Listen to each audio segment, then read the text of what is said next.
Well, good afternoon, everyone. I'm Laura Iglitzen, Executive Director of the Henry Jackson Foundation, and delighted to be here in the beautiful offices of Perkins Coie. Thank you very much. Chuck Blumenfeld, one of our executive committee and board members, graciously offered this room, so we're delighted to be here. The Henry M. Jackson Foundation, as many of you may know, was founded 30 years ago after the passing of Senator Scoop Jackson, longtime senator from Washington State, and it was formed in order to continue and further the mission of what we saw to be his unaccomplished work at that point in time. And so we've had a robust program for 30 years of grant making and programs, and we work in the areas that he was known for and active in, including environmental resources management, international affairs education, human rights, and public service as a testament to his many years of public engagement. So we're delighted to be here and to help convene this issue today. The program, as you know, that we convened yesterday, we did in partnership with the Pacific Northwest National Lab.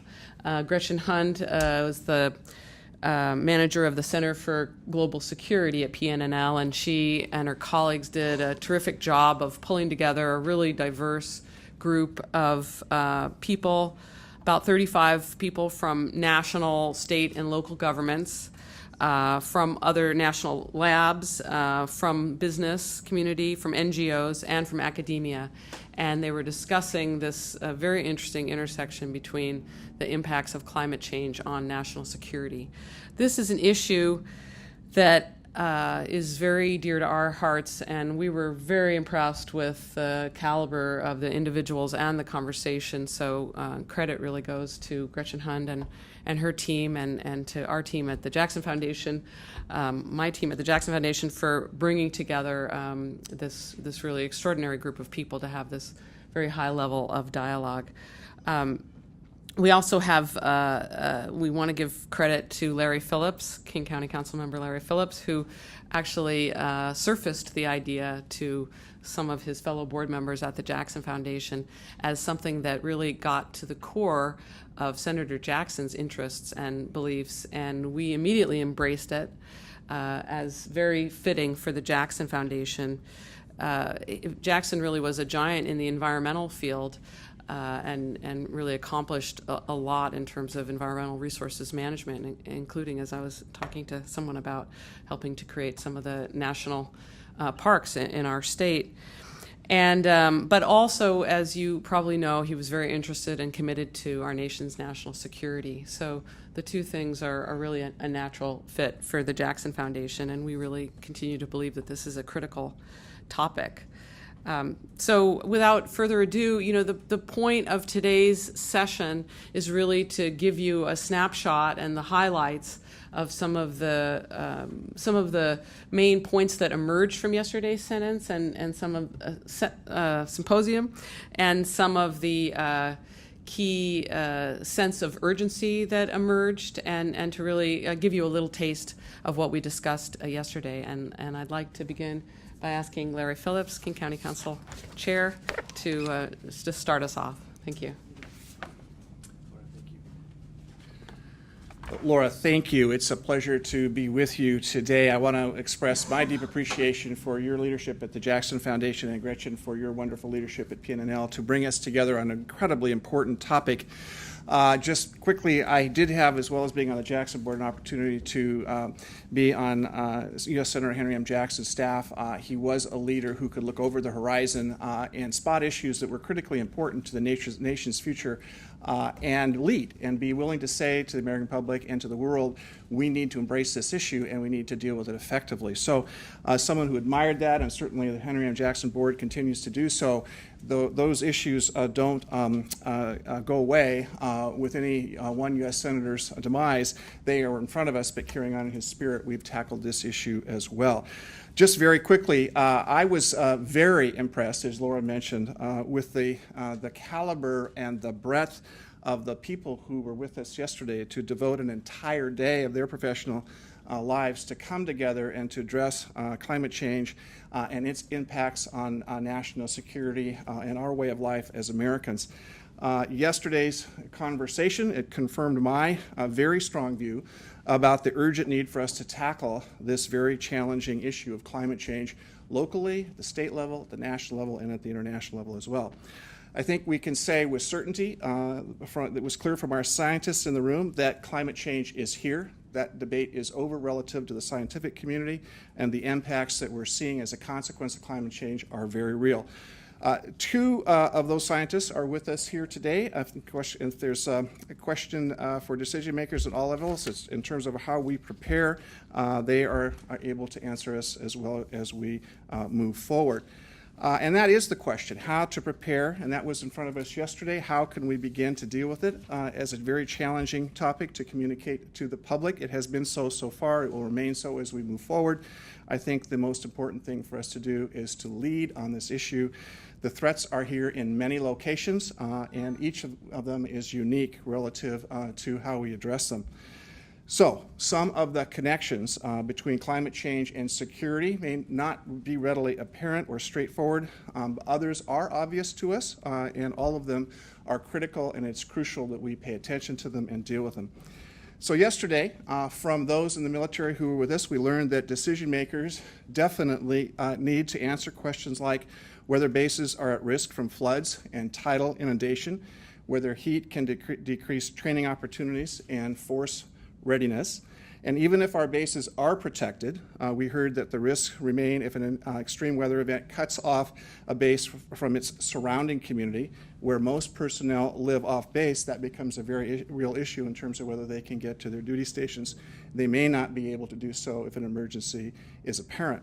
Our military leaders also face a changing world abroad. It seems almost daily now we read in the world about what's happening with major weather events, what's happening with instability around the world, often in centers of great influence for us, or at least in terms of national interests that we need to pay attention to.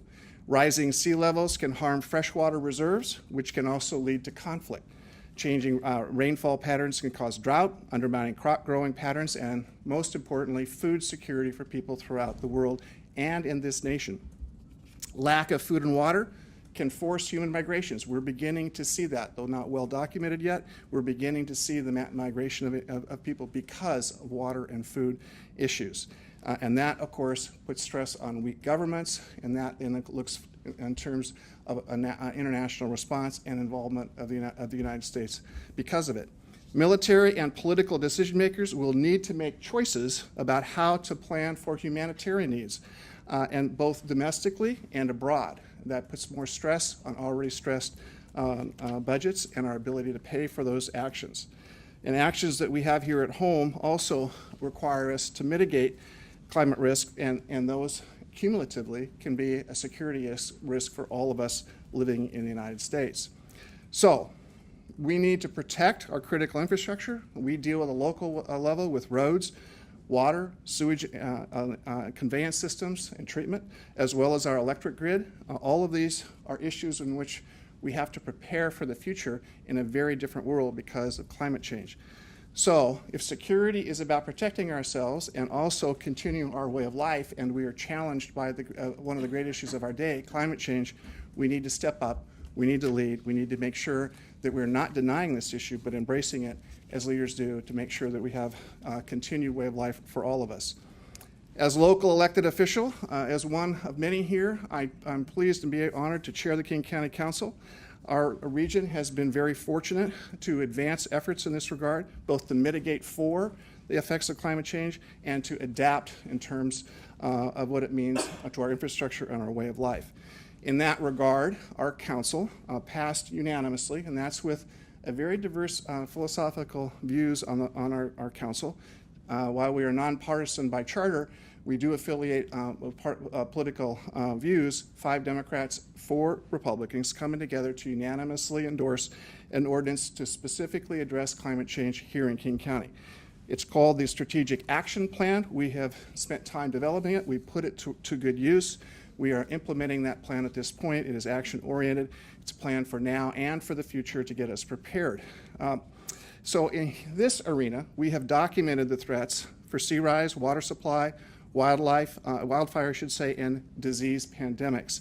We know that there's a possibility, because we're a very attractive part of the world and the nation, that climate refugees may relocate here, putting more stress on our capacity to manage growth effectively. So addressing these challenges, both at the local and national level, is going to take a significant amount of time. It's going to take funding, it's going to take political will, and we're going to have a long-term commitment as we address this issue, something that we have not mustered yet. I wanted to just step back from that for a second, because while we have a local plan, and I think many other jurisdictions around the country are looking to what we're doing locally to begin to address this issue, the overwhelming impression that I have is if we invest the time and energy and money in addressing it, if we are alone, this is such a large issue affecting the atmosphere and things like the marine, our oceans, marine waters of the world, in a way in which we alone can't make much of a difference, and it may, in fact, be a waste of time and money if we're going to be overwhelmed by these issues in the future. So if we're going to get good return on our dollars and our part in addressing this issue, it has to be an integrated part of a much larger whole, which means the national government must pay attention and must address this issue. So in that regard, we're pleased, and a good part of yesterday's symposium, we have great assets here in the state of Washington. We have a wonderful university researchers, and also the National Laboratory. They are helping us to lead the charge to make sure we're effective. The University of Washington Climate Impacts Group has developed the data that communities across this region can use to plan for constructing new infrastructure that will help us be resilient against today's threats and, of course, the threats that we see coming in the future.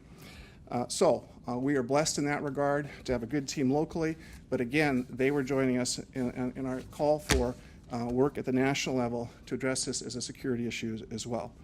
So I believe, and others who participated yesterday also agree, that the issue of climate change is urgent, making our economy and way of life very vulnerable if we do not address it comprehensively. This is a point that I think that all participants yesterday agreed upon. We recognize that action also will require sustained commitment by all parties at the federal, state, and local level, and a partnership with the private sector as well. Part of our conversation included that, as well as NGOs and academia. Governments, particularly governments that are dealing with austere times, again at all levels, are going to need to work more closely together to address this in a way that is meaningful to our nation, in a way in which local citizens can count on the outcome that we are actually doing something about this so they're not dramatically impacted in the future. So I'm very proud of the work that's gone on so far. The participants were amazing in their participation. I have to say, last night I got home about 8 o'clock. I was exhausted relative to the focus and concentration from our symposium yesterday, but I was also heartened by the fact that this is a beginning, perhaps, to a new dialogue with the American people about the importance of this issue for their future and their interests and their national security issues as well. I believe this shouldn't be a political issue. What we ought to be able to is have national dialogue about a real threat to our way of life that allows us to act and act well on behalf of our people. So I'm pleased to be here with you today and very pleased with the consequences of yesterday's symposium. Thank you, Laura. Mm-hmm. I think it's not giving any secrets away to say that the national folks in particular were really impressed with Larry Phillips' leadership, and I think overall with the overall integration of our region with all the things that we NGOs, government, and others have done in this region to try to be a leader on this. So that was one of the things that emerged from yesterday's session. So we already know that about our region and about Larry, but it was nice to see it reflected in the views of some of the national folks that were there. So Dr. Jeff Arnold is a senior climate scientist at the U.S. Army Corps of Engineers. He's the lead climate scientist, where he works on technical and science policy concerns of climate and global change for water resource applications. And Jeff was a participant yesterday as well. Can you turn it?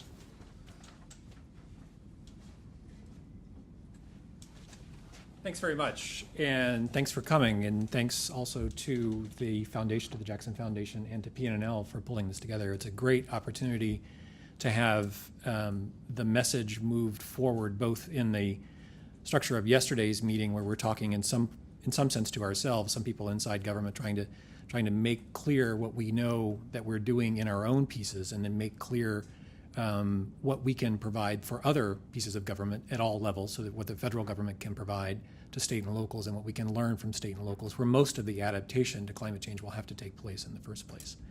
It was very good for that, and I think this sort of opportunity for describing what's happening at the federal level, and then for describing what's happening in individual agencies, is also very, very good.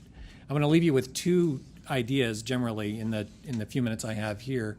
One is that although there has been, and it was emphasized yesterday and Larry emphasized again today, there has been a sad lack of progress at the sort of federal congressional level on climate change.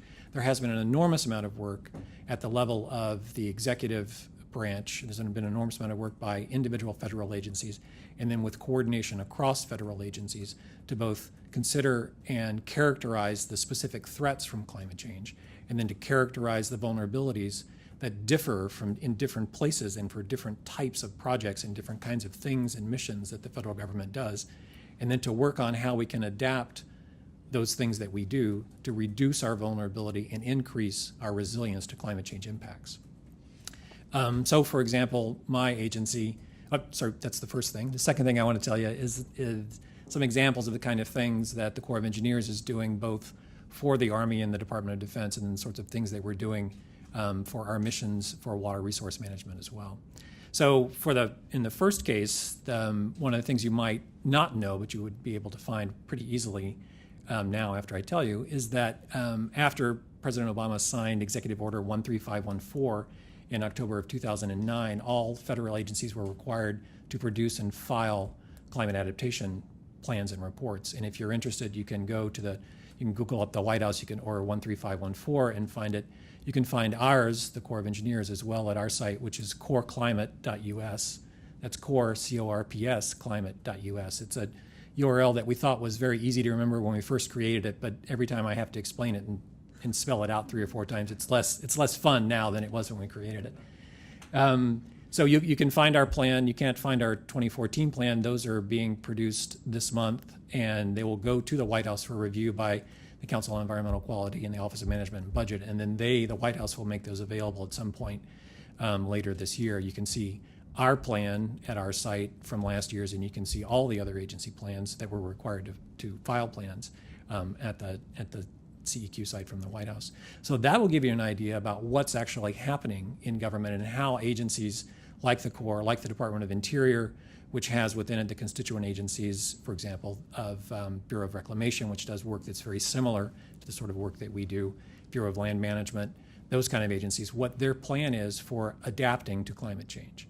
And there are some very specific elements which include vulnerability assessments of different types so that agencies can characterize what their very different vulnerabilities look like, because agencies have different missions, so they have different kind of climate vulnerabilities to different specific kinds of threats. So part of what we're doing is trying to characterize those threats. The Corps of Engineers, as you can tell by our name, is not a science agency, and it's certainly not a climate science agency. It's a little unusual to have a climate science at the Corps of Engineers, and I've only been there about 5 years. I came from the climate science side before that at other federal agencies, at NOAA and EPA before. But what we're trying to do at the Corps, and I think it's really worked out very well that you've got me talking before my colleague Ian, which might look a little unusual, that the science comes later, Ian representing the lab. But what this does, I think, really, in this order, produces what we've been trying to say in the Corps and in larger sense throughout government, and that is you need to start with the decisions that people have to make to understand their vulnerabilities and to characterize those correctly. You don't start with the large sort of climate model and see what's happening to precipitation. You need that information at some point, but you do much better to start with the decision and understand what those decisions look like to characterize the vulnerability, and then you can use that to help point you into the large set of climate science information and bring that information, make it more relevant to the decisions that you're already making. So that's what we're trying to do. So it's nice that we're actually starting with what we call user agencies. So my agency is a user agency, a user of climate science and climate change information. Ian's representing an agency and a lab that's producing information, also using it, but producing information. this work between users and producers is managed to some extent inside the federal government by the U.S. Global Change Research Program, USGCRP, which was created in 1990 by law. There's actually a federal law passed in 1990 that requires the federal government to study global change and to issue periodic reports. The most recent National Climate Assessment, which was released last month, is one of those periodic assessments. And if you haven't seen it, if you somehow missed the blitz of news coverage, everybody's laughing, so everybody must have already seen it by now. But there was actually very good news coverage of the third National Climate Assessment. If you haven't seen it, you can go to nca2014.globalchange.gov or just globalchange.gov and be able to find it. And I recommend that you do. It's a terrific report, and it's created this time so that what you find online is not just a PDF of a 2,000-page document, but is actually a very highly instrumented, very 21st century kind of report that allows you to move directly through data. It allows you to connect directly to the data which are shown in plots and tables so that you can take those data yourself and look at the data and combine them in ways that you can get. There's a really new way to try to make science information available for decision makers. And inside the NCA, the National Climate Assessment, is a chapter on decision making and using science information for informing the kinds of engineering decisions that my agency has to make and that other kinds of agencies are making, and non-engineering sort of ecosystem management decisions that are made as well. This is the first time there's been a chapter on decision making, and it was a very good opportunity. The lead author of that, Richard, Good, I have my water. Beg your pardon. There you are. Richard Moss was at our meeting yesterday as well. Sorry. Oh, these are just too tall to go on the shelf. Oh, look at that. This looks dangerous. It's right at waist level. So Richard Moss was at this as well, at our meeting yesterday as well. And this is actually a very nice distillation of how decision makers characterize the things they need to know to increase their resilience and reduce their vulnerabilities. Those are a couple of examples. USGCRP also works to coordinate the climate change activities of 13 federal agencies, including the Department of Defense, the Department of Energy, National Science Foundation, NOAA, several other agencies. Department of State is there as well. And the point of USGCRP is to coordinate this work and make this information available not just inside government, but through these agencies to the stakeholders that the agencies themselves represent and connect with, so that information about global change and climate change can be passed through agencies to their stakeholders. USGCRP has a strategic plan released in 2010, for example, that includes informing decisions as one of the 4 elements of its work. So the 4 elements are advancing science, using that science to inform decisions, sustaining assessments, so that these large national assessments don't happen just every 4 years, but that we keep track of whether we're gaining on the climate change problem or it's gaining on us, and we can evaluate the sort of measures that we take over time and see how well they're doing. And then the last is education and outreach. So this gives you an idea about how we're trying to move from end to end inside the Global Change Research Program and get all the way to informing people with the scale and the type of information that they need to begin to make decisions. And the last thing I'll say is that I'll talk a little bit about what the Corps is doing. The Corps has had a policy on sea level change since 1987, and we've been updating it ever since then. And we currently have the most recent instantiation of that guidance for sea level change is in an engineer manual which was released and signed last year and goes out, and that is now being implemented. The Corps is working its way around all of the projects at coastal locations and determining the relative rate of sea level change there, and then we have a process for determining what the vulnerabilities are given those calculated rates of sea level change, what those vulnerabilities are to those projects, because they can be quite different here than in Alaska, than in Florida, and the Corps operates all around the world. We're looking at the moment at our projects around the United States first to get an assessment of what that looks like. We're also working with trying to characterize what changes to things like inland flooding would mean for our operations as well. And in that case, we're using information produced by science agencies like EANS and others, and we're bringing that information down to apply to our immediate and our future and long-term decisions. And if you want to see what those look like, we have a group of agencies called the Climate Change and Water Working Group that includes the Corps, the Bureau of Reclamation, USGS, and NOAA. That is the two chief water management agencies, the Corps and Reclamation on one side, and the two chief water agencies, USGS and NOAA on the other. And we work together to try to bring climate change information directly to the people who need it to be able to manage water resources. And you can find a series of reports that we produce together at CCOG, so Climate Change and Water Working Group, ccawwg.us if you're interested. It's an ugly acronym, but it's unique. If you Google up CCOG, you'll find us every time. We're moving forward at the Corps together with other agencies, not least, as I was saying before, because we're not a climate change agency, but because we want to do these things together to make sure that in watersheds where we operate together, such as around Puget Sound, where we can have projects, and the Bureau of Reclamation will have projects, Fish and Wildlife Agency will have projects, and then 3 or 4 other state and local agencies will have projects. We want to make sure that we're doing things together in a way that we don't have very different approaches, which lead to very different responses. So that's my sort of roundup there at the end, is to say that the Corps is acting forward, but we're acting within this larger development, which has produced lots of work inside the federal government to move towards ensuring that our national infrastructure, especially the water resources infrastructure, is increasingly resilient, and that we've considered climate change when we're actually looking at reducing the vulnerabilities there. And with that, I think I'll step down. Thanks. I think in listening to Jeff, I was reminded of the complexity of a lot of the discussion yesterday, and I think even the challenge of really understanding that intersection between climate change and national security, and the range of people, scientists, and other folks who are dealing with this issue. I think one of the important things about yesterday's session was just the ability for people to recognize all the work that's being done in these different, sometimes silos, even within probably the same major organizations. And maybe Ian Kratunas, when you come up, maybe you can kind of give a little bit of a broader sense of how we were really trying to get at that nexus, so that people understand that.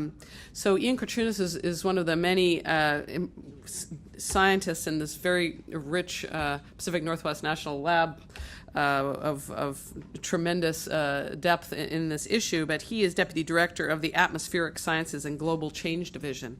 And he and Dr. Arnold, of course, both PhDs in this field. So this division he's directing over 80 scientists and engineers from a wide range of disciplines who are looking at climate and global change research. So we're delighted to have Ian Kratunas here.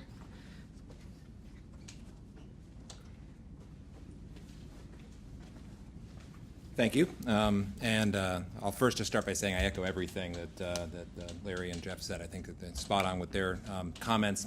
One thing in particular I'd like to reiterate is that, maybe extend a little bit on, is that over the last several decades, the climate science community has grown and expanded to encompass a broad range of fields. And the emphasis has really shifted over time. At first, it was all about understanding the basic causes of climate change. And that's gradually evolved to the point where we're really trying to understand what the consequences are, what the impacts of climate change are. And perhaps the National Climate Assessment is the latest and greatest articulation of what those impacts and vulnerabilities might be. We're at a time now where there's a need for a shift in terms of what the ultimate focus of the scientific enterprise is in terms of climate change, to understanding how you can respond to climate change, what the different consequences, the different actions are that could be taken to respond to climate change, how effective, how efficient are they, and how they trade off with other actions and activities to address other societal priorities. So I think that's something that I think is very important, something the community is starting to recognize. And at PNNL, we've started to develop some systems to try to get at this question, both in terms of observing systems as well as models that try to couple, for example, models of climate change with models of the electric grid and how it operates, to look at how do heat waves and changes in water availability and other trends affect our ability to deliver reliable, secure power to a wider range of citizens. So that is something that's starting to happen, and we probably need more of that sort of integration of different disciplines to address this really complex problem. I too was really impressed by the collection of people yesterday, and I really noted that there was I was really struck by the interconnectedness of the issues that we talked about. So, going in, I think, like many of the participants, I was thinking of national security as things happening out there. There's maybe homeland security, things happening here, and there's separate issues of sort of economic security. And really the conversation yesterday led me to conclude, and I think many others in the room, to conclude that all these issues are interconnected. Our national security is predicated on our economic security at home in many ways. And sort of that interconnectedness of issues was something that really emerged and I was really struck by. And it tells us that this problem is really hard because you really have to understand the complex interactions amongst different systems, amongst different nations, and amongst sort of human and natural systems simultaneously. And that's a really hard problem. And the other thing that I was struck by was that the nation's military, national security community writ large really has an opportunity to play an important role, working, of course, in conjunction with other federal agencies, state and local governments, the private sector, which is really important for implementing many actions, the NGO community, et cetera. So there's a lot of communities that can work together on this. But the military, the national security community writ large, if there's one thing that's needed, it's leadership and courage, and those communities have those qualities. So I think there's a real opportunity here to address this intersection of topics in a really effective way. So those were a couple takeaways that I took away. So I know we want to leave time for questions, so I don't think I'll rattle on any longer, but that was my impressions.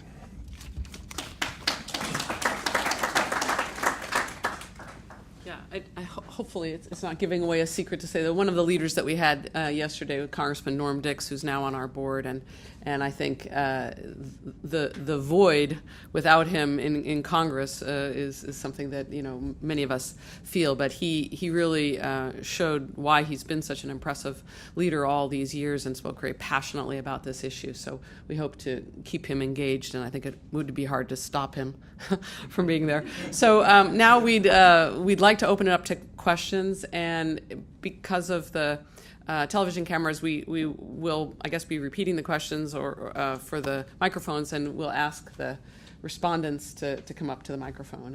And unless anyone has it, Gretchen, did you have anything you wanted to add? Or okay, so Craig, any questions? Yes. Sorry. Hi, Ross McFarland with Climate Solutions. I guess my question is for Jeff. I was really impressed by and have been following the great work that the Corps of Engineers is doing on understanding climate change, and obviously from your standpoint managing huge projects and physical infrastructure, you need to do that work, and excited to see that happen. Question though on the mitigation side, as you may know, one of the most significant issues involving climate change that's happening around the country is right here in this region, where there's proposals for exporting massive amounts of coal to China. That's become the most volatile political issue in our space. It's also an area that's directly, in terms of the federal permitting, the Corps of Engineers is lead. And the Corps recently, within the last year, has made the decision, despite a lot of pressure from EPA as well as the state and others, that it doesn't think that you should even look at what the global warming impacts of those decisions would be in the environmental review, despite the analysis indicating that those impacts are probably greater than Keystone XL. Just interested in how you balance those things, and if there isn't a way that the Corps can also start looking at these issues in the permitting side of its operations. Okay, so Jeff, will you mind coming up here and answering that? And also, if I'll let you shorten that one for the TV cameras if that's okay, cool. Because I got lost at mitigation and yeah.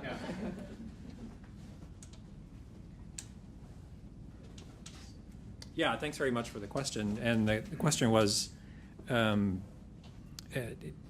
about coal trains, but the sort of larger context of the question, Ross, if I take it, is is that how do you work at integrating decisions about climate mitigation, that is trying to reduce the things which are driving climate change? How do you integrate that with the kind of adaptation questions that that I talked about and that we were talking about in yesterday's meeting, given the specific example now of creating and exporting coal?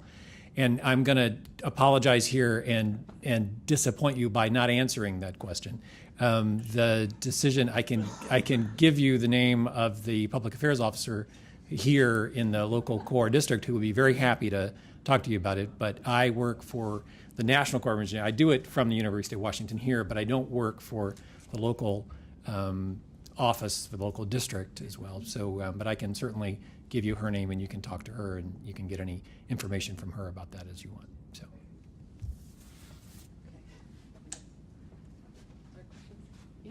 Yeah, Rob Smith, and I work with National Parks Conservation Association, and in a nutshell, we're concerned about the parks losing their glaciers and their snow here in Washington, so we care about climate change.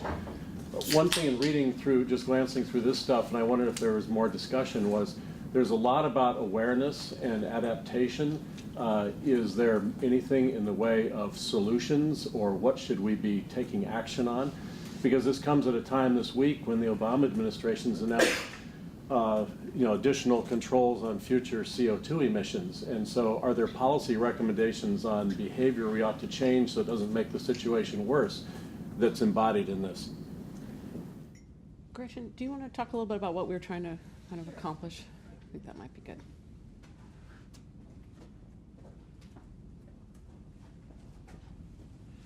So again, very good question. Thank you for it.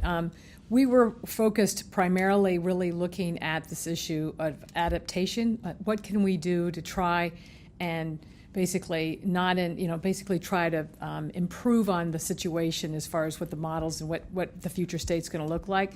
We really did not spend yesterday going off and working on the mitigation side, which is really what I think you're asking, like, so how do we stop?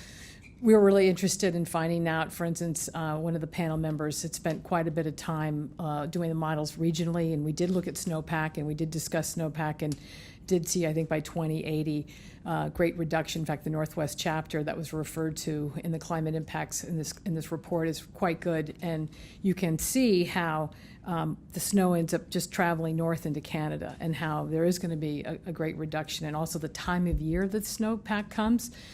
So it's very fascinating. It's when the precipitation will hit, the time of year will come earlier, and anyway, these projections are quite fascinating. So we were focused more on what are the trends, what do the science tell us, than really trying to get at, okay, so how do we stop all of that today? So I know that can seem frustrating, but this is a huge issue, so you kind of have to take bites off where you can and try to make a difference. And we as a community decided to really focus on that piece of it instead of trying to answer the question.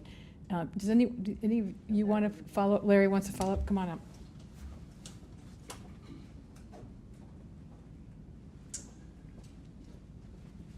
So that is a great question, and we have to start somewhere. And part of what we are debating and now concluding that with regard to the threat that we face locally, state level, nationally, internationally, that their adaptation will be a big part of our future.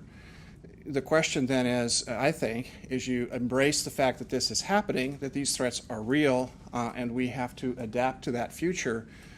Time, energy, and cost associated with that begins to beg the question, should we be looking beyond adaptation in terms of mitigation and what to do about the cause of the problem in the first place? But this is a beginning of that conversation to, if you will, recognize the threat, recognize the future, and begin that conversation very earnestly, with a duty to do so. And I want to hasten on and give you a couple of examples. Salmon recovery is something that we have been involved with here locally for the last 20 years. It's a Northwest icon. We have spent an enormous amount of time, energy, and money turning that ship around, if you will, and with some success. If you looked where we were headed towards extinction, the federal agencies saying, these salmonids will be listed, you must do something with it, give us a plan, and get going on that plan. So, dutifully for the last 20 years, gone to Olympia, gone to Washington, D.C., reached out to local folks and said, What can we do about this in terms of salmon recovery? Great plans, all adopted. Funding has helped us. We've turned that cycle relative to salmon recovery here. No longer, at least in this watershed, going to extinction with regard to Chinook in particular. You begin to ask yourself, does that continued effort, just in this one example, make sense if we're seeing ocean acidification? If we're already losing our oysters here as a consequence of acidification in Puget Sound, if the threat of fossil fuels to the oceans is such that salmon won't have any ability to recover, why are we spending our time and our energy and our money doing that if there's a larger threat that we haven't addressed? So it doesn't take much imagination to say, whether it's the glaciers or whether it's salmon recovery, whoa, we are spending a lot of time, energy, and money adjusting to these issues, but are we really preventing a future we don't want? And do we really need to be spending all this time and resources when the larger issue is never being addressed? But it's a beginning.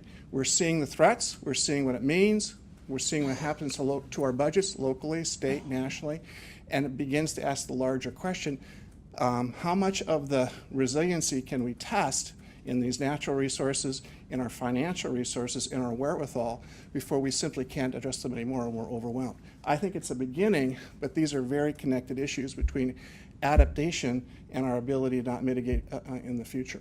And that's the beginning of the conversation we hope this leads to.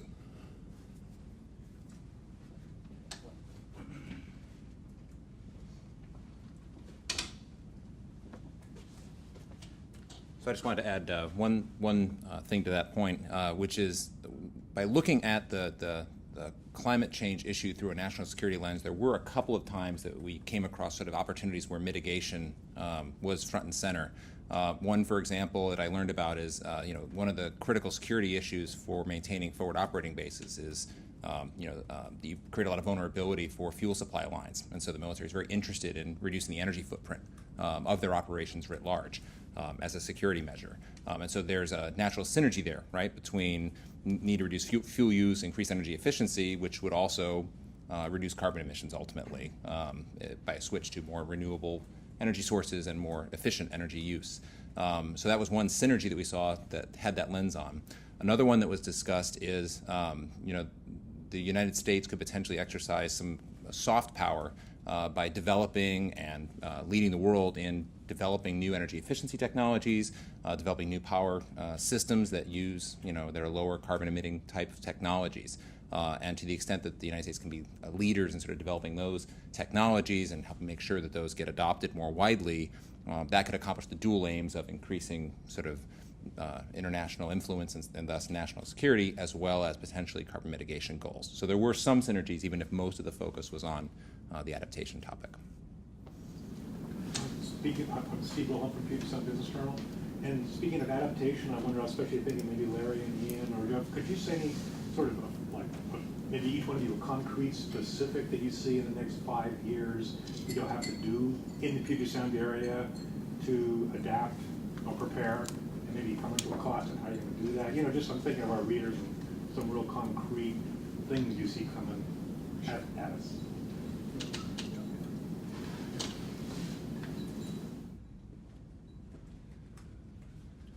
Well, one, very quickly, and it's one we talked about some yesterday, and that's with regard to what's happening in weather patterns and flooding. We have a wet part of the world, which we're all familiar with, and it's very clear that it's getting wetter, and the consequence of that is we are seeing floods more often, significant storm events that happen more often are more severe, and we're seeing the consequence of that as it plays out in our river systems, and in particular our valleys here, and with landslides, as we're also seeing now. We have, at King County, formed a flood district over the last 5 years, so that's not something that we're looking to the future. We've already started that process, but it's relatively new, and we've devoted the energy and the time and also now the financial resources to look at our river systems, to make some significant changes there, particularly with regard to permitting where people live, and also with regard to how we treat water in those systems to take some of the danger and some of the velocity out of it as we reconnect the river to its floodplain. Those are all good forward-looking steps, putting our energy and our time and our money to a problem that's probably going to worsen. We're already seeing it over the last 20 years. The data indicates that's the case. We know that to be true. So that's one area where adaptation now has a small footprint for the future, but I think it will accelerate meeting that challenge. The question is, how severe will it get? And that's another part of this conversation which we need to embrace.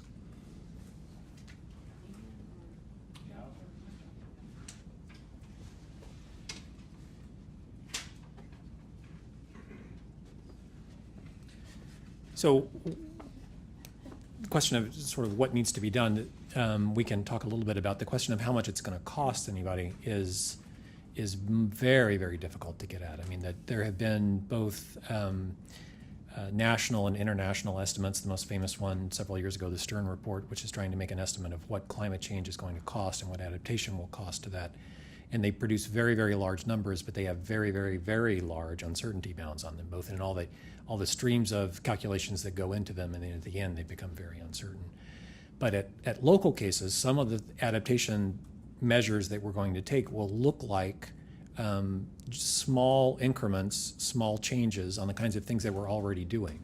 So for example, as Larry was just talking about, change in flood frequency and drought duration and intensity, the sorts of things that we do around managing floods and managing droughts, we might change within our current authorizations and operational constraints. For example, for things around operations of the river, we might be able to characterize what a change in flood frequency in the future looks like in a way that we would either show that we were not vulnerable in some cases, because we may not be vulnerable, especially not immediately. One of the things we would really like to do is learn when it is that we're going to have to worry about which particular types of climate threats. And if we can do that, then we can stage our response in a way that makes it look like, makes it actual, that we can take relatively small changes to relatively discrete kinds of operations and prepare for those changes over time. Does that make sense? Sort of. I was also trying to get real concrete, but. Well, so what we're doing. So I've been waxing on very happily about how much work is actually going on in federal agencies. Most of that work has been at the level of studying the problem, trying to characterize the specific threats and characterize what our vulnerabilities are. So there's an enormous amount of work going on both in my agency, in the Bureau of Reclamation, which has got a series of basin-wide studies looking at supply and demand and how those supply and demands will change under projected futures. So a lot of that is, again, trying to characterize what these threats will look like, how those threats are changing, and then how within our current authorizations, because a lot of the things that agencies can do are very, very tightly constrained. And so these are things where we will reach out to our elected officials at whichever level is appropriate and ask for help in some cases to be able to meet the need if we can describe those future threats as important and requiring the kinds of things that we might need a change to authorization for. But within those cases, we're certainly looking now at how to characterize those threats and what our vulnerabilities are. And there's a lot of work at that level. Thank you. So, John, I'm planning to call on you. I was just going to say that. Okay, good. And I was just going to say that we also have a few folks in the room who were at the symposium, so I wanted to encourage, although a few of them I now see are gone, but I wanted to encourage them to speak up as well. And yes, John Hempelman, president of our board. So Steve, two more concrete examples we heard about yesterday from Lynn Best. She's Director of Environmental and Real Estate Matters at Seattle City Light.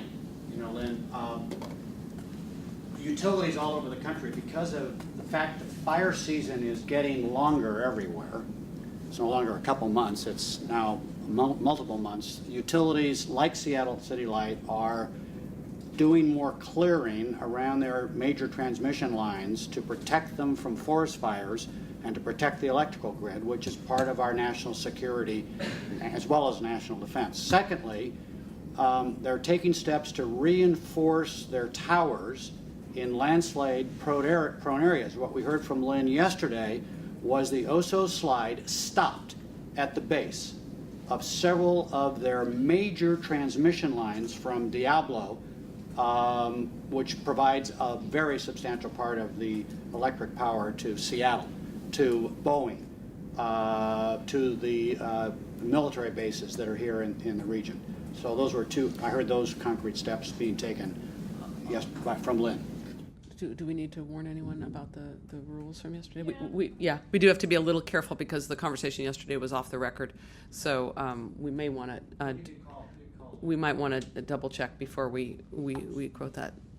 Any other questions? Craig Gannett, our Vice President of Jackson Foundation Board. I was just going to add that in addition to the adaptation side, we did spend a fair amount of time on the mitigation Craig, side. did you want to come up here? Yeah, And because they're TV. Yeah. Craig Gannett, Vice President of the Jackson Foundation, and I just wanted to add that in addition to the adaptation side, to answer your question, sir, we did spend a significant portion of the day talking about mitigation in the sense that Congress has failed to enact comprehensive cap and trade legislation, but that there is the potential for doing so on a regional basis under the new regulations that EPA issued on Monday. So that had just hit our desks, and we really hadn't had a chance to digest it yet. But part of our effort is to identify the impacts on national security resulting from climate change, and therefore hopefully translate that into action both on the adaptation side and on the need to put into place an effective mitigation framework. So we're working both sides of the equation.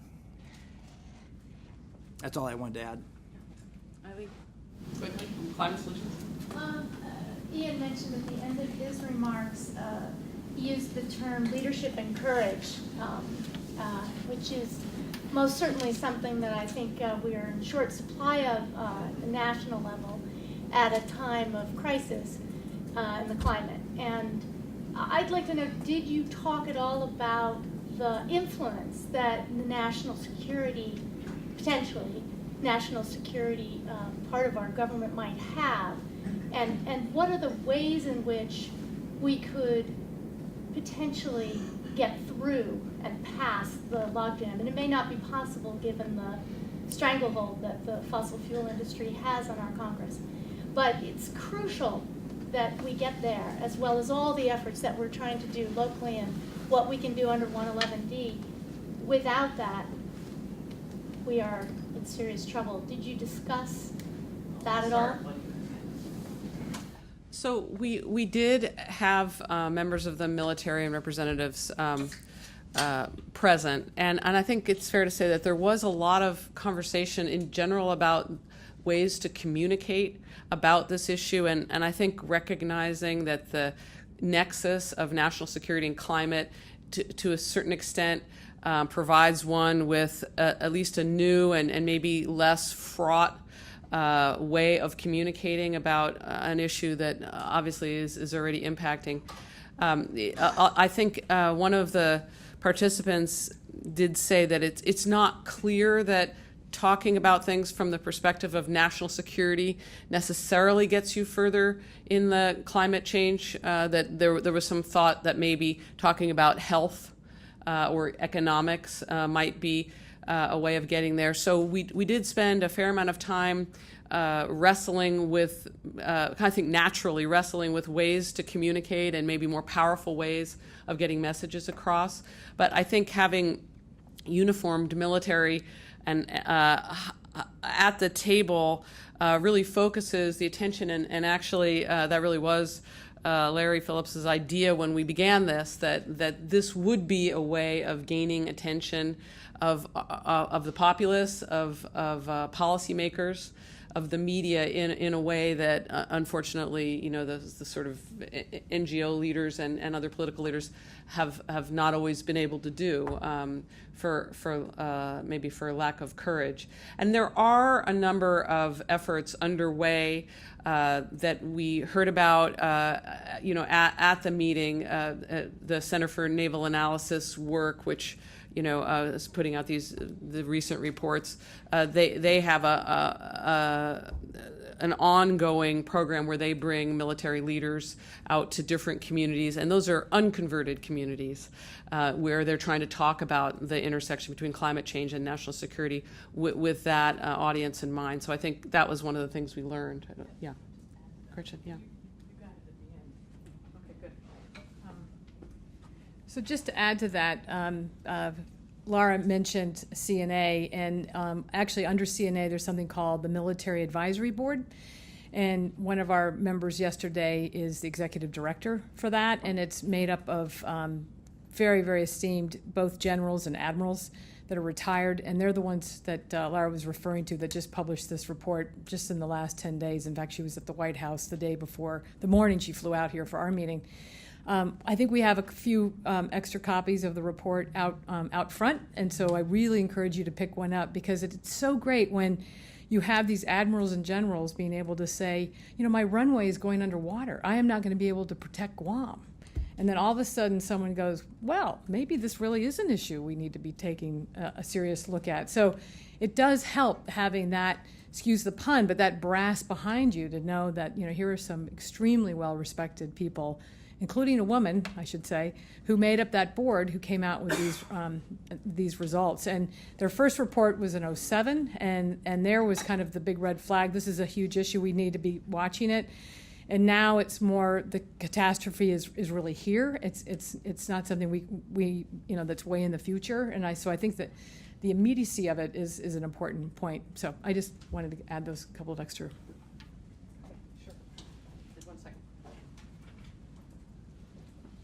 So that's a great question, and thank you for asking it. I have struggled with this for some time, and this is not the first conversation that leaders in this community have had with our national leaders relative to the importance of climate change and what it means to the nation and our communities and what's happening locally.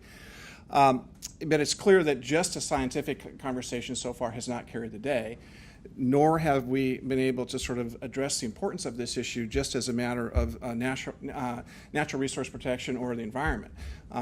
That seems to have been a polarizing issue as opposed to one that embraces us, forces us to embrace this issue and deal with it effectively. But the more I thought about this, whether it's the issues of public health or what's happening in terms of national security, or what's happening to the nation's infrastructure as a consequence of this, these are all elements of the same thing, a conversation we should have from that perspective and through that lens, because the threats are very real. The cumulative effects of those are overwhelming. So if we take the conversation beyond sort of its tradition of the last few years to much broader conversation, which involves other disciplines and others who have studied this issue and might well be able to articulate that more effectively or cumulatively more effectively than we've been able to do to date. I'll just say in terms of national security, and this is someone who spent a fair amount of time in Henry Jackson's office, and national security issues were central to it. This is no longer a question in terms of national security of how many divisions does Stalin have or what is the throw weight of American ICBMs. We are well past that in terms of national security and what impacts us, whether that's cybersecurity or whether that's global warming or whatever it might be. We have to broaden that conversation if in our national interests we're going to protect our people, and that's part of this conversation that we started yesterday to carry that message forward. Question on that? Yeah, just piggybacking on this discussion, on Monday I wrote an article for Nebraska called The New Politics of Climate Patriotism, and basically argued 2 points. One is, I think May will be remembered as the month that that climate change became a mainstream national security issue, and two, what that means is that you can no longer be strong on defense and weak on climate. And I wonder if you have any experience with your colleagues, either on the county council or the Army Corps of Engineers, the Navy, of having any kind of a change in conversation or a change in tone, or not, or a lack of a change in tone, and just kind of speak to that on a personal level. I'm assuming that was directed at me. Well, the Strategic Climate Action Plan did pass the County Council 9-0 with very strong support from our county executive. All of these issues have been before the County Council relative to the threats that we see and are very real. I will just tell you that the determinative factor is cost. Dealing with this issue is very expensive. And when you look at that in terms of a local government with shrinking budgets, states shrinking budgets, the federal government's shrinking budget, and the fact that we must deal with this because it's a threat to our people, it compels you to say we have to have a different conversation about this because otherwise we're completely overwhelmed. I think that's in large part which sort of lends local government officials to be able to say, wait a minute, we've got to deal with this more effectively because the costs associated with dealing with it are just exponentially growing in the future, and we don't have the wherewithal to deal with it. Just in terms of emergency management, whether it's Katrina or what's happened with Sandy or what you see in Tornado Alley or what's happening with drought or you see what's happening with floods or landslides, the federal government has cut back its emergency services help by 75%. These events are occurring more often, more dramatically, loss of life, incredible loss of property values, and yet we don't have the wherewithal to deal with the issue we have today, let alone to the future. So those are the kinds of things that compel us to say, stop, we'll do our plan, but we also need a larger, more effective conversation about this in the interest of the nation, not just our community.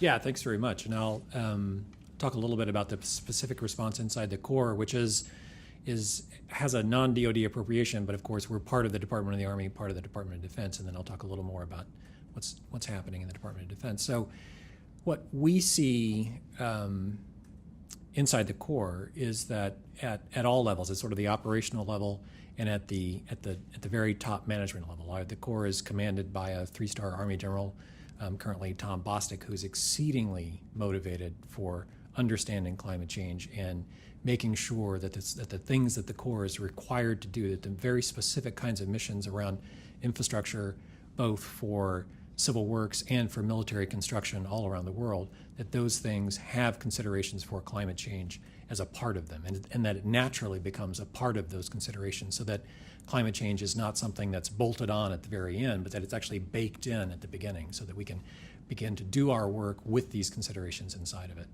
And General Bostic has been very, very good about sort of moving people through the point of saying, it doesn't seem to me like anything's happening, or this is something that doesn't affect our mission, and moving our programs in climate change inside the Corps ahead by looking at very specific kinds of questions about, these are sort of the questions which derive from the missions and the mission directives that they already have, and asking us whether there are climate responses that we can bring to those. So in my own space, there's very good response. And then I spend a lot of time meeting with other senior military leaders trying to talk about the things that the Corps has done to understand specific threats and vulnerabilities, and how we can move those into Army as well. So in the Corps, there's the Corps, and then there's sort of big Army around the Corps. And while Army has got its own very significant track record of looking at issues around installations, some of those we talked about yesterday, and you've heard some of it described here, we're trying to do things together, so that the things that we have learned about water resource management, are there things that we've learned there that we can bring to Army and then exchange things that they've sort of learned as well.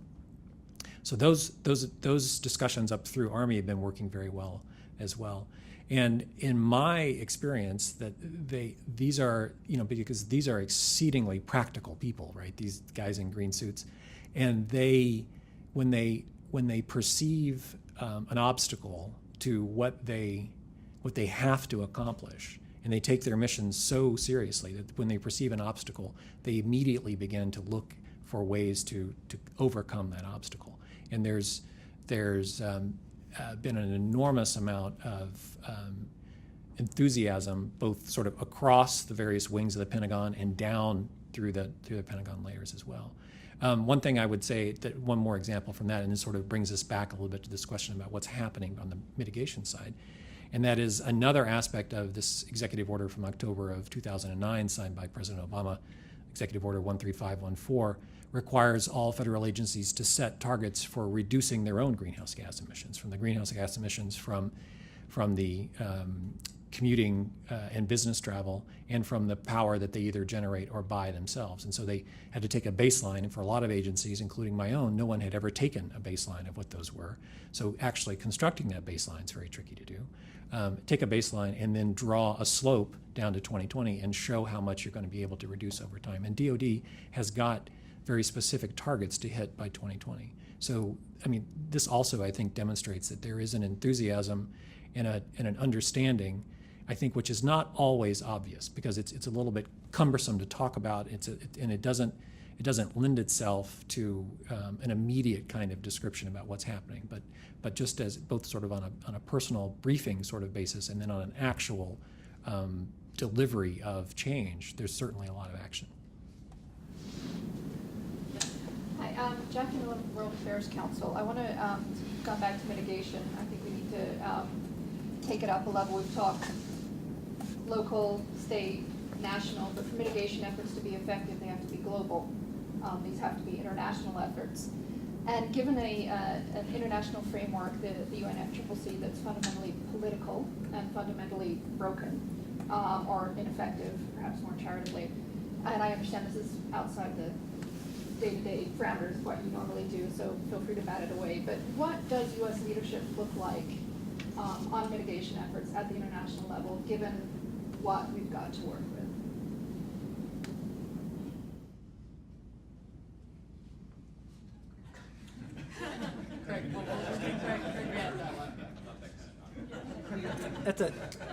That question is as difficult as it is important. And the only, I'm sorry? Yeah, the question was, in the face of a ineffective system of international controls over greenhouse gas emissions, what does U.S. leadership currently look like? What should it look like? There should be more leadership. That's an understatement. The only good thing I can say is that the issuance of the regulations on Monday under the Clean Air Act was the most important step to limiting greenhouse gas emissions ever taken by a U.S. president. And that should signal that at least the executive branch of the U.S. is ready to provide leadership. But that leadership is hampered by the fact that the legislative branch is nowhere near following suit.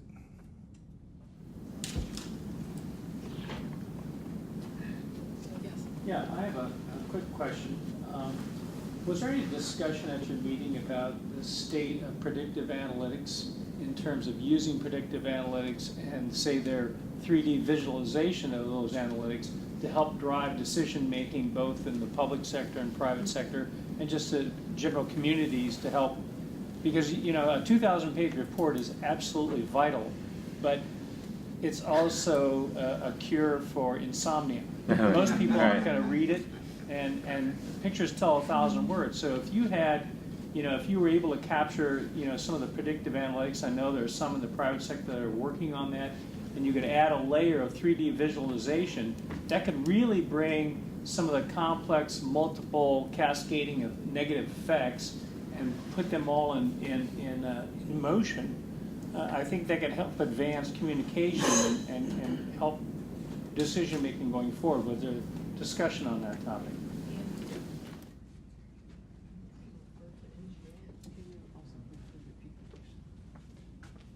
So the question was about the potential use of visual analytics and similar type of tools to try to inform decision-making, perhaps in a more direct and concrete way than a 1,000-page report to sift through. And I totally agree. And Pacific Northwest National Lab is one of the institutions that really is trying to develop and deploy those tools for a variety of clients across the national security space, across the climate science sort of arena, and also working with partners, for example, the University of Washington and others, to try to deploy those more to local decision-making contexts.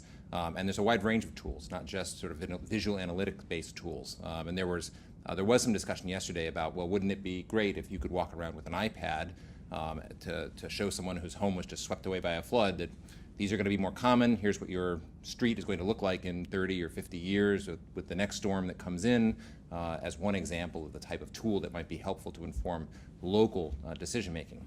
The back end required to develop those things is, of course, very complex, very complicated. It is an ongoing research challenge to figure out how to best sort of incorporate existing scientific information and make it actionable. That's I think Jeff mentioned earlier, this is something that many federal agencies are trying to take on as a challenge, and it really is essential that you start from the point of view of what's the decision you're trying to inform, and work backwards from there in terms of what tools are going to be most useful to put that decision in the context of the other challenges and stresses and trends that are relevant to that decision, climate change being one of many in most cases, and then develop the tools and the information to try to address that decision. And as I said, that's something that we're trying to do and that others in the community are trying to do. So great question.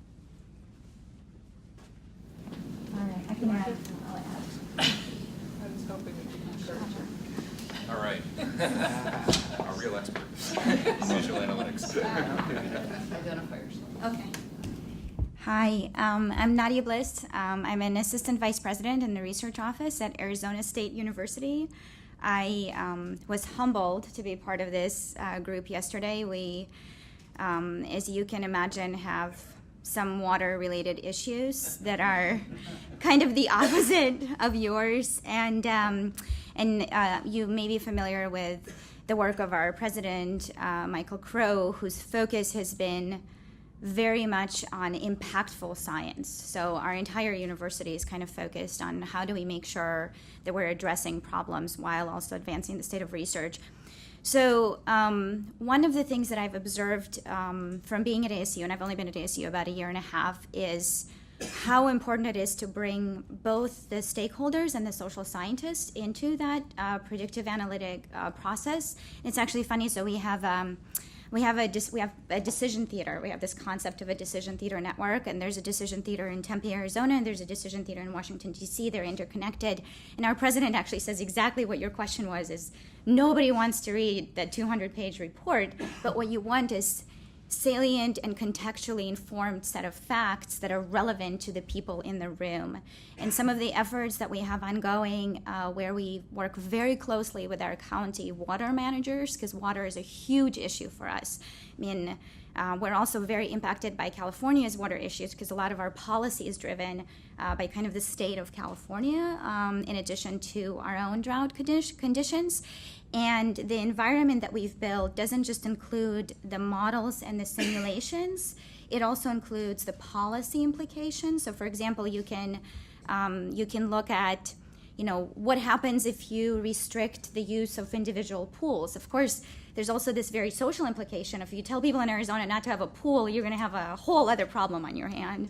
And then, you mentioned the 3D notion. It's actually funny.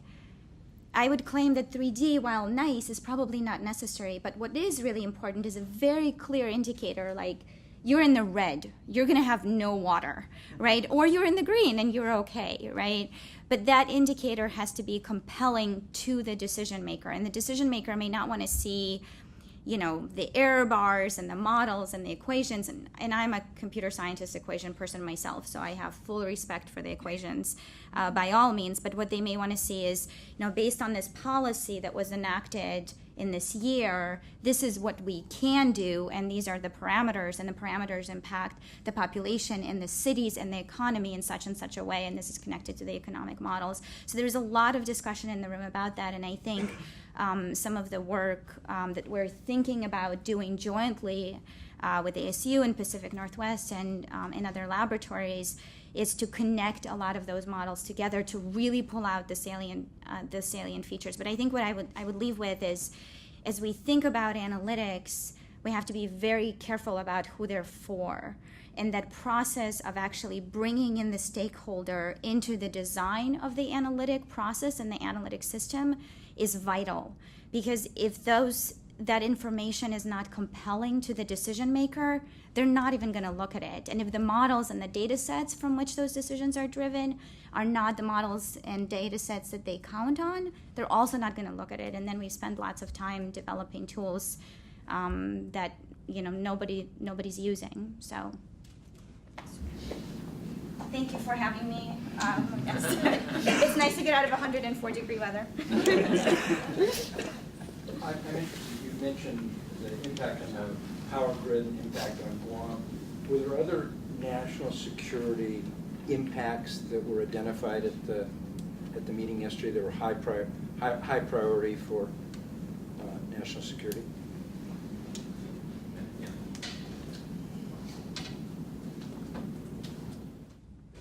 Yeah, the short answer, there were lots, and I'll probably leave out a whole bunch. We spent some time talking about domestic military bases, and there are a number of those that are located very close to sea level, and that there are large potential impacts.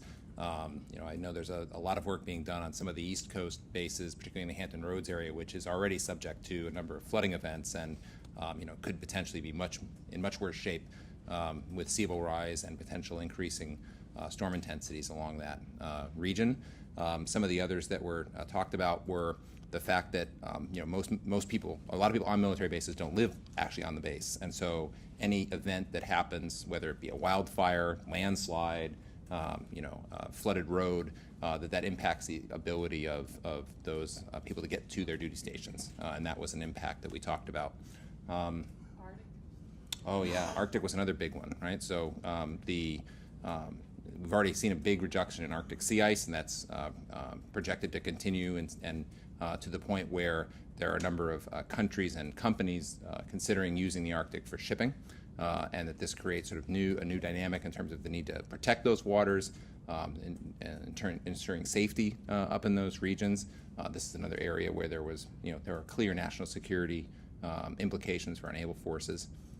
Any others? Population migration. Potential for internationally, a lot of military operations are focused on sort of providing humanitarian relief efforts and supporting those, and the pattern of those might change according to drought.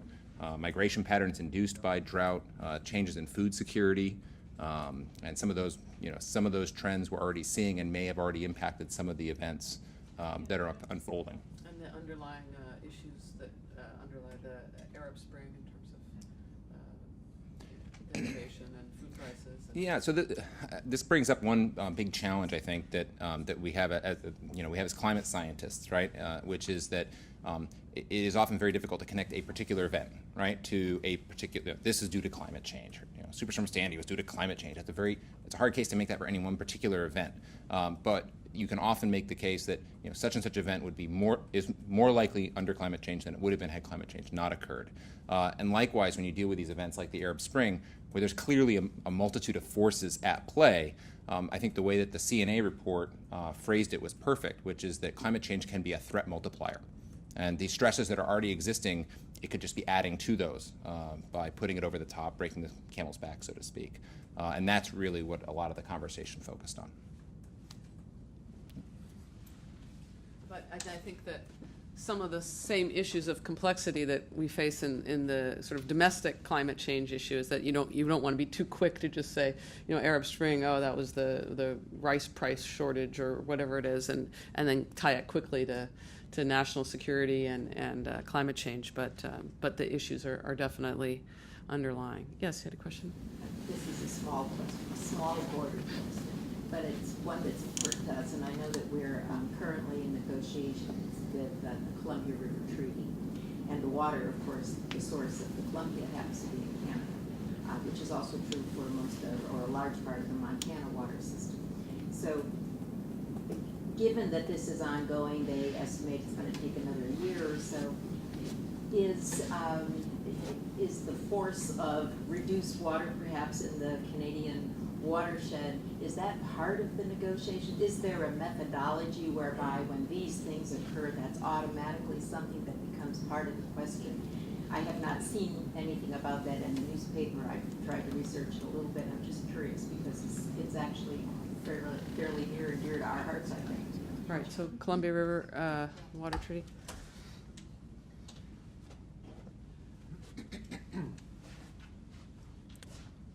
So thanks.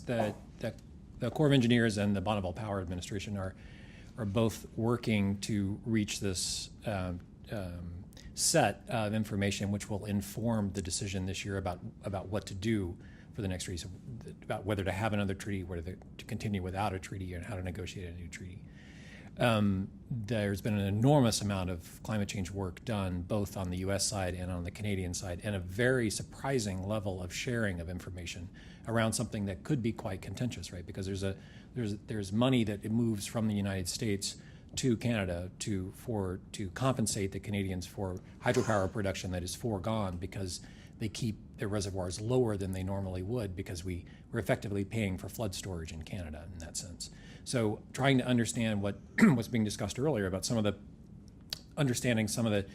change in the form and the amount of precipitation from snow to rain, and how that moves over time, and how the amount is changing as well, and how that is moving up in latitude, all feeds into these background analysis, these sets of analyses actually from the Corps, from BPA, and from Environment Canada and other actors on the Canadian side, and to try to understand what that means while we begin to negotiate this point about where we will negotiate the new treaty. So yeah, there has been an enormous amount of climate change work, a lot of it done in the last several years, funded by the Corps, work done at the University of Washington, in fact, to try to understand what it looks like. And the University of Washington has long had a very strong hydrology program in trying to building numerical models for understanding what happens after precipitation hits the ground, how much of it infiltrates, how much of it then runs off, and how much of it is available for evaporation. And then combining that with the extremely strong Department of Atmospheric Sciences here, you can begin to put together interpretations which can then be used to help inform decision makers as they try to reach this point about where to inform the treaty. So yeah, the answer is that it has been considered.